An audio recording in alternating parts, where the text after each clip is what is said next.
I think what we're really seeing is cloud companies, the ones that are emerging on the world stage, are making sure they're going out to the carrier-neutral data centers such as Interxion and making sure that if they're not putting their primary footprint there, they're at least having on-ramps and off-ramps to the different cloud providers. That's probably the biggest trend right now. We're constantly trying to lower the utilization of power and make it more efficient.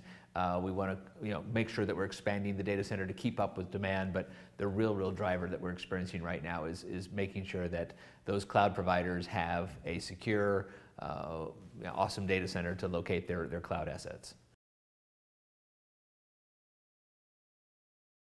I was particularly pleased. I was in the U.S. For the last 2 weeks, and a disproportionate number of U.S. headquartered companies not only are looking to accelerate their presence in Europe, but they're choosing Dublin, and specifically central Dublin, to locate their people assets as well as their computing assets, replicating their data centers that they have in San Francisco or outside of San Francisco in Silicon Valley here in Europe.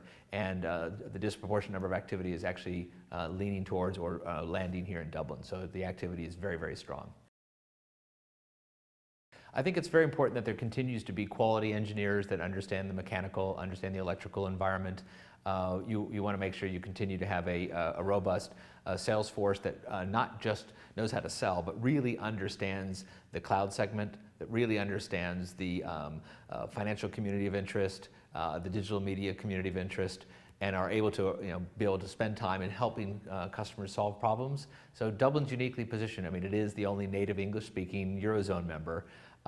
It's emerging nicely from the recession, and big data, cloud, and data centers are on the forefront of creating economic growth.